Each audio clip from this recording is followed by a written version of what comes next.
going to hold those between 1 and 2 p.m. Obviously, we won't be able to accommodate every outlet. If you're an affiliate, we ask that you coordinate among your colleagues from your network.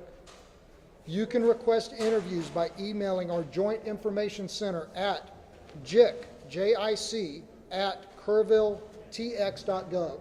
That's JIC at kerrvilletx.gov, and I'll repeat that again in just a minute. Our unified PIO team will confirm your interview, your time, and who you're going to be able to interview at least an hour in advance. You're welcome to request specific leadership, such as the sheriff or the city manager. However, due to the fluid nature of response and the quantity of requests that we're likely to get, we cannot commit to honoring 100% your requested interviewees. Footage. Our joint PIO team will be in the field today, and we're going to be collecting images and B-roll of response and recovery efforts. As soon as it can be made available, a link will be emailed from our JIC email address for you to download material for your own use. Contact information. If you signed in yesterday and provided us with your contact information, you should be part of our media list and should have received a confirmation email last night. If you did not get on that list and you want to be part of our media list, please email JIC at kerrvilletx.gov. That is JIC at KERRVILLETX.gov. I'm going to try and find out about when we're expected to start. Hopefully it'll be shortly. Thank you all.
Y'all ready?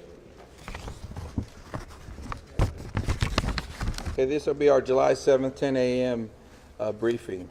Search and rescue operations are ongoing throughout Kerr County. We're using assets from local, state, and national first responders. Hundreds of trained first responders are working every aspect of this emergency. As of 8:30 this morning, we recovered 75 deceased bodies here in Kerr County, including 48 adults and 27 children. Of this 48 adults and 27 children, 15 adults and 9 children are pending identification. At present, there are 10 campers from Camp Mystic unaccounted for and 1 counselor. We continue to offer our condolences to those affected. Reuniting the families remain our top priority here on this operation. Please note that Highway 39 of an Old Ingram Loop remains closed to the public. Other than those who live in that area would not be allowed out there. I will now turn it over to Senator Cruz. City Manager Dalton Rice. Good morning, Dalton Rice, the City Manager for the City of Kerrville. As everybody knows, we are working in conjunction with the city under a unified command response and again, a lot of devastation. Our hearts go out to the families and the victims. We want to continue to work together as a community. We love the media support on this to be able to communicate that message, communicate family, communicate togetherness, and we really appreciate all the support and helping us be able to do that.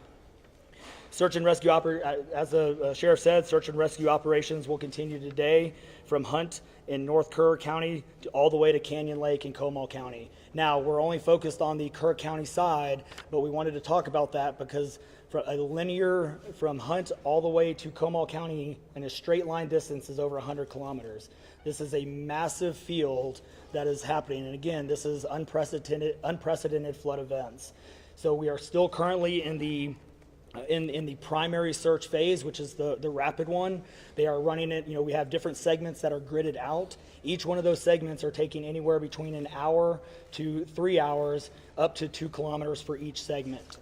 So what that means is they're running into a lot of technical challenges with terrain, with water, even potentially, with weather, in the rising fields. We've talked about this before. Volunteers stay out of the way because if we start getting weather reports and all the other complications that are out there, we then have to pull off of those search and rescue missions to be able to communicate to those volunteers to get off, to make sure that they don't become victims themselves. Those operations involve 19 different local and state agencies, in addition to conducting primary and secondary searches. They will be conducting welfare checks on areas in North Kerr County impacted by power outages. And when we say search and rescue operations, that is boat, walking, on the ground, dogs, drones. Again, keep personal drones out of the air. Helicopters. We do have other assets that are continuing the search as well. As of present, KPUB, which is the Kerrville Public Utility Board, is reporting continued power outages between Hunt and Ingram along the South Fork of the Guadalupe River in Hunt. In the South Fork area, there are approximately 40 down power lines and significant infrastructure damage. KPUB has brought in additional utility personnel to help with restoration, but it's not possible at this time when the power is going to be restored. There are some substations along with those power lines that we are still trying to get access to just from debris buildup or them being completely wiped out. So we do not have an estimated time on when those are going to be fixed. We continue to have substantial number of requests for volunteers, as I said before, and donation opportunities. We are asking those who want to volunteer to contact the Salvation Army in Kerrville by phone at 830-465-4797 or in person at 855 Hayes Street in Kerrville. Monetary donations can be made on the Community Foundation of the Texas Hill Country's website at www.communityfoundation.net. They have a Kerr County Relief Fund set up on that site. And I will now turn it over to the Mayor, Joe Herring. Thank you for being here. I need to tell my community and those families who are waiting, this will be a rough week. Primary search continues, and we remain hopeful every foot, every mile, every bend of the river. Our work continues. You need to know that we have been blessed with help from the community, from the state, and the nation. We have trained experts who are helping in this effort. If you want to volunteer, it is important that you contact Kerrville Salvation Army and register. Dalton gave that number, but I'm going to give it again. 830-465-4797. We need focused and coordinated volunteers, not random people just showing up and doing what they do. We need to work together. As Dalton said, donations have been flowing in from around the world to the Community Foundation. Again, that website is communityfoundation.net. Please follow the City of Kerrville's Facebook page for updates. They're accurate. We take a lot of time to make sure we send out information that will be helpful, not only to residents, but to those who are visiting. I've said this 100 times, and I will say it again. We need your prayers. We need your prayers. Thank you. And now, Senator Ted Cruz.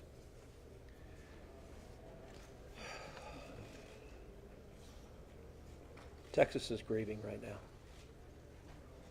The pain, the shock of what has transpired these last few days has broken the heart of our state.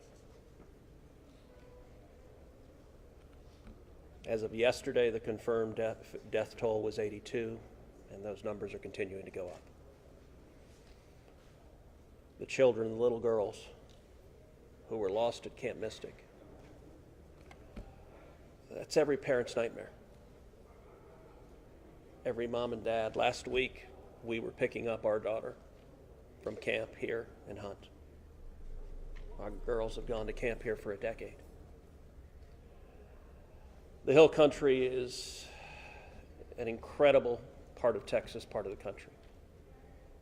The natural beauty here is incredible. The camps that have raised generations of little girls and little boys and instilled character and love and faith are extraordinary institutions. And I'll tell you, the pain in our state, and it's every part of the state. You've got Texans from all over the state who were here celebrating the 4th of July.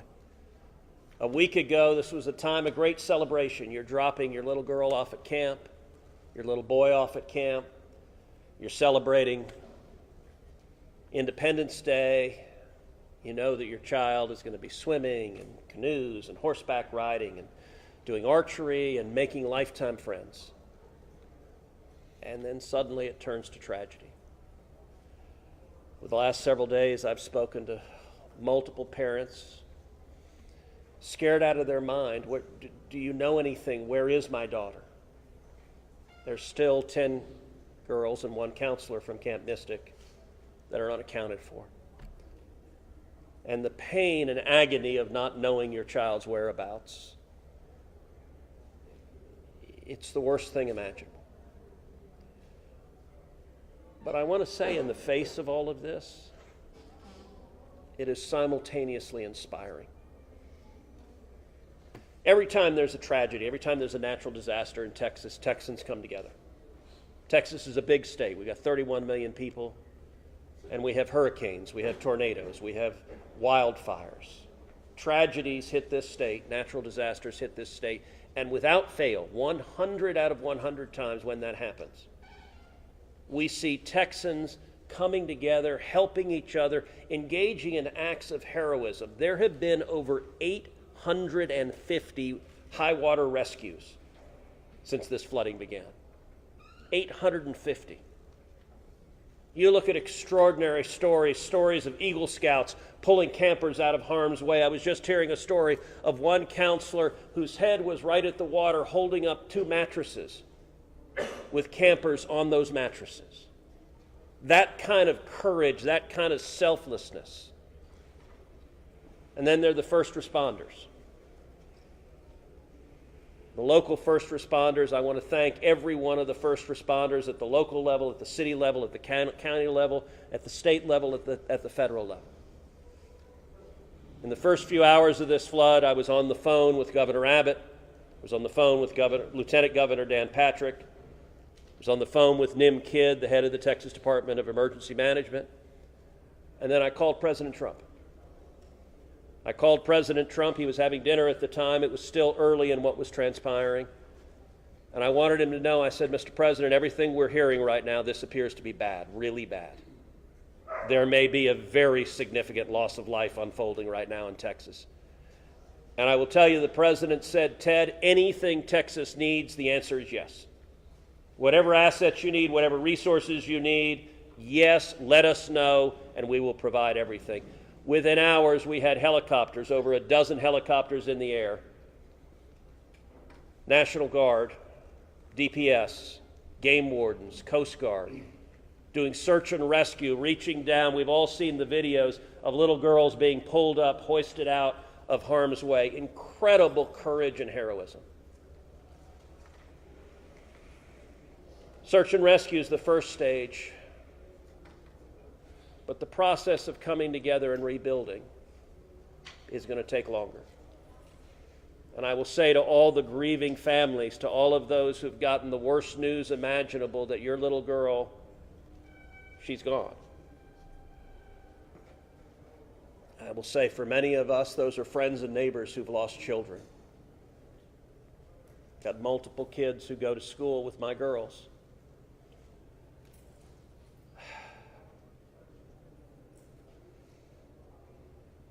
The mayor asked for prayers. And I want to say thank you to the millions of Texans, to the millions of Americans, to the millions of people all over the world right now who are praying for Texas and praying for those parents. Going through this grief, it is going to take love, it is going to take friends and family embracing and hugging and holding them while they weep. And it's going to take the church. With every disaster, one of the things we see here in Texas is the church steps up and the church helps and the church feeds and clothes and comforts. This morning I met with a group of chaplains who've been going through the incredibly difficult process of talking to mom and dad after mom and dad who just lost the most precious person they ever knew. And those chaplains are just trying to love them and show God's love. So I want to say we will come through this. To those in the midst of grief right now, that might seem hard to fathom. But Texas will come through this. And I just want to say thank you. I want to say thank you to these gentlemen here who are working. They are not sleeping. They are working every day. Thank you to the families. Thank you to the Salvation Army. Thank you to everyone who is just reaching out and saying, how can I help? We will come through this, and we'll come through this together. Thank you. And now we'll take questions. Senator, you talked about no kids here and taking your own kids to camp. Was it ever communicated to you that there was a need, that it was a priority to have a warning system so people have a chance to escape something like this? Well, listen, I think anytime you're dealing with major rivers, there's a risk of flooding, and there's always been a risk of flooding, particularly on the Guadalupe River. I will say, in the wake of every tragedy, there are things that are predictable. One of the things that's predictable is that you see some people engaging in, I think, partisan games and trying to blame their political opponents for a natural disaster. And you see that with a hurricane, with a tornado, with a wildfire, with this flooding, where people immediately say, well, the hurricane is Donald Trump's fault. Look, I think most normal Americans know that's ridiculous, and I think this is not a time for partisan finger-pointing and attacks. Now, after we come through search and rescue, after we come through the process of rebuilding, there will naturally be a period of retrospection where you look back and say, okay, what exactly transpired? What was the timeline? and what could have been done differently to prevent this loss of life. And that's a natural process. I think it should not happen in a bitter and partisan sense, but it should happen in a reasonable sense of saying, what lessons can we learn? And I will give an example. You know, Houston's my hometown. If you live on the Gulf Coast, we get hurricanes. That's part of living on the Gulf Coast as hurricanes hit. And I do think Texas as a whole has learned over time how to deal more effectively with hurricanes. And so you look here, we know the National Weather Service put out an emergency warning just after 1 a.m. and a second emergency warning just after 4 a.m. Now, obviously, most people at 1 a.m. and 4 a.m. are asleep. And so I think we will have a reasonable conversation about, A, are there any ways to have earlier detection? And some of that, the limits of a flash flood, they're very difficult because they can arise so quickly. But everyone would agree in hindsight, if we could go back and do it again, we would evacuate particularly those in the most vulnerable areas, the young children in the cabins closest to the water. We would remove them and get them to higher ground if we could go back and do it again. Obviously, everyone would. The people in RVs by the river's edge. We know in disasters like this, RVs and mobile homes are particularly susceptible, whether a flood or a hurricane or a tornado, they're particularly susceptible to that. And so my hope is, in time, we will learn some lessons to implement to next time, and there will be another flood, there will be another disaster. But next time there's a flood, I hope we have in place processes to remove especially the most vulnerable from harm's way. But I think that's going to be a process that will take a careful examination of what happened and how can we implement processes better in the future to prevent this same loss of life. Senator, there were claims that the National Weather Service sent that first flash flood warning that should have alerted phones at 1:14 in the morning. But we have a federal public database maintained by PBS Warn, that says the first emergency alert wirelessly here in this area to Kerr County was not until after 9 a.m.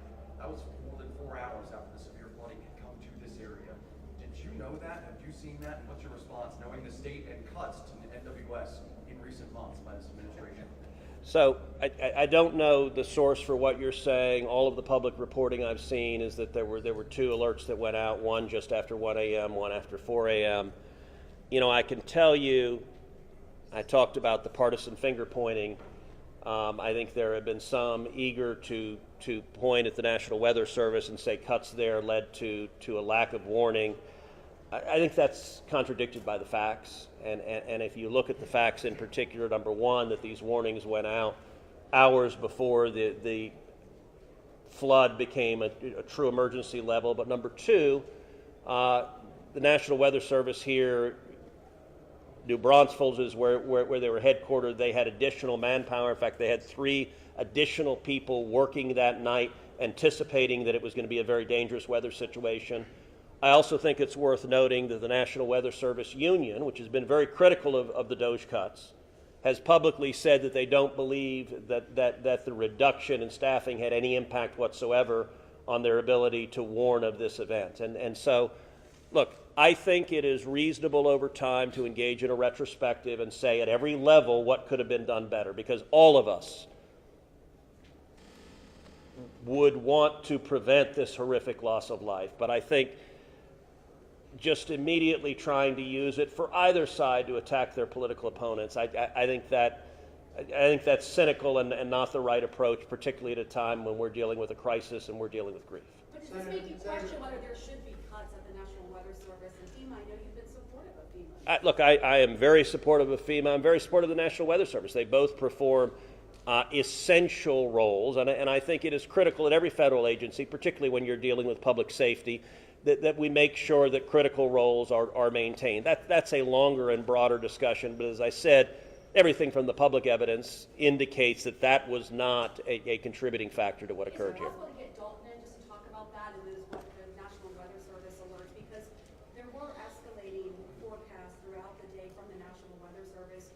What did the emergency managers of the county and other local officials do with that information, starting at 1:15 and onward, where you have the dire river forecast at 6:30? Were emergency managers doing anything to put any processes in place to warn people when So overall, we were preparing for the July 4th, weekend. So we had National EMR on site. We were, basically stood up kind of a incident command post, if you will, to prepare for that event. So everybody was kind of up looking at weather. We looked at the weather before. When you looked at the National Weather Service, flood map, it spanned all the way from the west side of Texas, with Kerr County kind of being in that upper northeast corner of it. And so everybody, including the National Weather Service, was looking at where's the rain going to hit. We know it's somewhere in here, but with rain, especially when you're dealing with terrain, you got to figure out, sometimes you don't know until it falls. So once it starts falling, then you got to figure out, okay, how's the watershed going to do this? How's the science going to work? And when you had that north and south fork that we had talked about before, it all converged into one. We do know that a lot of the camps were looking at this just as much as everybody was. With the rainfall percentages, even the National Weather Service had looked at, and don't quote me on the numbers, but it's anywhere between 1 to 7 inches. We got significantly over that. And again, when it goes into very congregated areas and how that watershed shifts into the rivers, that impacts things. And so the camps, obviously, we've heard stories where campers were getting up. They were up at 3:30 in the morning. They were trying to move to higher ground. And the other interesting part of the terrain, and we've talked to UGRA folks as well. This is the headwaters of the Guadalupe. This is the beginning. This is where everything forms when it comes into the North and South Fork. And so as those things develop, it develops very rapidly, very quickly, and this rose very quickly in a very short amount of time. And so those campers that were able to do that, it worked. There's been the other question, and I'll just give this one out. Evacuations. Well, why don't we evacuate? Well, evacuation is a delicate balance, because if you evacuate too late, you then risk putting buses, or cars or vehicles or campers on roads into low water areas trying to get them out, which then can make it even more challenging, because these flash floods happen very quickly. That's what. And certainly we saw that in 1987, but was there any discussion about evacuation earlier, but when it wasn't too late? Was there any discussion about that among the officials? Repeat your question. Was there any discussion to evacuate or activate any emergency plans before it was too late, where it would be very dangerous like that? Well, so again, just like disasters in Texas everywhere, it's very tough to make those calls, because what we also don't want to do is cry wolf. We don't want to make sure that we activate it at the right time. It is very difficult, very challenging, especially with this. We're looking at 100 kilometers, right? That's a big straight line distance. That's not even along the river. These areas take a lot of time to get out to. So even when first responders were on the ground at 3:30 in the morning, and we had reports, we had first responders that were getting swept away, actually responding to the first areas of rainfall. That's how quick it happened. First responders who have experience, who are Swiftwater qualified, were driving as soon as the rain started falling, were driving to these areas, and one of them got swept off the road. So what else had been done? One last question, everybody, one last question. Between 1 and 4 a.m. from local law enforcement to the camp, saying, I know you can't get buses in an hour, but was there anyone telling the camp between 1 and 4 a.m., you need to get the girls to higher ground, at the very least, even if they have to walk up there in the rain, as many of them actually ended up doing? Was there any communication from local law enforcement to anyone at that camp between 1 and 4 a.m.? That I don't know off the top of my head. What I do know, though, is there's 55,000 people in Kerr County. Kerr County is a massive, massive area. From here to those camps is 45 minutes on a good day. And so, obviously one of the big challenges that we have, even when you have cell service, a lot of those areas don't even have cell service. Radio communications towers, radio towers within the hill country becomes very challenging. So there's a lot of areas, especially when weather comes in, where cellular towers are down or you already have bad service. So there's a lot of factors that play and a lot of variables in there on communication that, again, I think as we work through this process, we know everybody has a lot of questions regarding what are the next steps and what's next. And I think all of these things, these are all great questions. And as we continue search and rescue and as we continue to move to the next step, we definitely want to dive in and look at all of those things, from cell service tower to radio communications, or emergency alerting. Any of those things, I think we all really need to take a look at and review. We can get the search and rescue and stuff complete. In regards to the total number, before I say anything else, I just want to say thank you to you, all the first responders, everyone involved. We've been praying. Thank you. We've been praying. The media's been praying. Thank you guys for doing that. I've got two questions. One, you try to get an accurate count on number of missing? I know you can't. I know we don't know we don't know what we don't know. Yes. But do we know a rough idea on total estimates that are still missing overall throughout the county? And then one other follow-up. This may be for Senator Cruz. A lot of speculation is being made about this being somehow man involved with the weather modification, with some of the rainmaker technology, working with farmland. Do you think any of that, is there going to be any investigations into that, or can you communicate anything on that? Let me answer your first question. I'm definitely turning that second one over to him. So on the first question, with missing persons, so obviously we have the knowns, the Camp Mystic kids, which is the numbers coming down as the sheriff has stated, and then we have the unknowns. But we don't know what we don't know.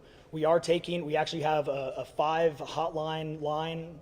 It fluctuates between 3 and 5, but we're working on it. We get calls 24 hours, 7 days a week. We haven't hit the weeks yet, but we're still, taking in calls. We are collecting all that information. So we don't have a solid number that we're willing to talk about right now. We do know that it is a lot, because we also are getting a lot of fake calls. You're looking. This is a worldwide discussion, and we're dealing with scammers. Victims' families are being reached out to, saying that they have their kids pay me money. It's heartbreaking. It's absolutely heartbreaking. We're dealing with with mental health issues, where people are calling saying they have visions.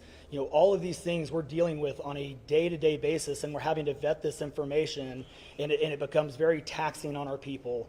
Again, this is an extremely heartbreaking. This is, if not the worst, one of the worst disasters in this region in a very, very long time, even beyond 1987. And but we're best estimate, like dozens or hundreds, or just to give people an idea? A lot. So, Yeah, let me. Yeah, Not to get into the weeds on, people are asking lots of questions, and where should we start the investigation at? to the best of my knowledge, there is zero evidence of anything related to anything like weather modification. And look, the internet can be a strange place. People can come up with all sorts of crazy theories. What I know is a reality is that a whole lot of Texans are grieving right now. I will tell you, I was visiting with one parent who was talking about online, being harassed online because their information was public that they had a little girl who was missing at Mystic. And look, there are a lot of people who are messed up, and my call for everyone, there's a time to have political fights, there's a time to disagree. This is not that time. This is the time just to reach out, support each other, go volunteer at the Salvation Army, give them money, go volunteer at your church, you know what I did when this happened? Just go hug your kids. Because I got to tell you, I hugged my girls with tears in my eyes, because every one of us who's a parent, there but for the grace of God go I. And nothing will fill the void in these moms and dads' hearts, but they'll make it through it.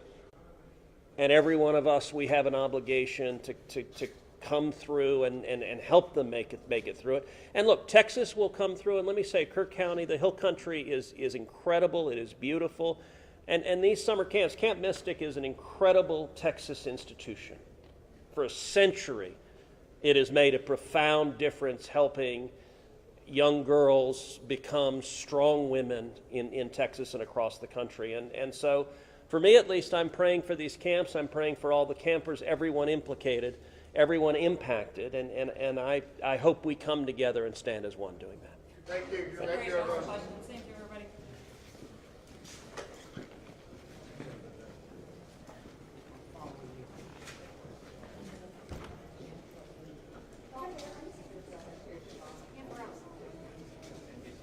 Hey, good morning, folks. If you were not here earlier, I put out some housekeeping notes. I want to repeat that. A couple of important things to note. Temporary flight restriction is still in effect. Flying drones will and they have interfered with search and rescue operations. We're asking everyone to adhere with that direction. Hey, excuse me, can we either keep it down or shut the door? You bet. TFR is still in effect. We can't have the media flying drones. They have interfered with our air operations, and it has to stop. It's our intent to set aside an hour each day to make some of our leadership available to y'all for one-on-one interviews. This is above and beyond these daily press conferences. These interviews will be 3 to 5 minutes in length, and they're going to be held between 1 and 2 p.m. Obviously, we won't be able to accommodate all outlets each day. So if you're part of an affiliate, we ask that you coordinate with your colleagues from your network and submit one request, and then share that. You can request interviews by emailing our Joint Information Center at jic@kerrvilletx.gov. One more time, that's jic@kerrvilletx.gov, and I will repeat that again before we're done. Our unified PIO team will confirm your interview, your time, and who you're going to be able to interview at least 1 hour beforehand. You're welcome to request specific leadership, such as the sheriff or the city manager. However, given the fluid nature of response and the quantity of requests that we're expecting to get, we cannot 100% guarantee that you're going to be able to speak to the interviewee that you would like to. Footage. Our PIO team will be in the field today, and we are capturing images and B-roll of response and recovery efforts. As soon as it can be made available, a link will be emailed out from our JIC email address for you to download materials for your own use. Contact information. If you were here yesterday, we passed around a sign-in roster. If you signed in yesterday and provided us your contact information, you should be part of our media list, and you should have received a confirmation email last night. If you did not get that email, or if you were not on that list, you can be part of our media list by emailing us at jic@kerrvilletx.gov. One more time, jic@kerrvilletx.gov. I don't know the time of the next press conference. As soon as we have that information, we will push it out through our social media. Thank y'all.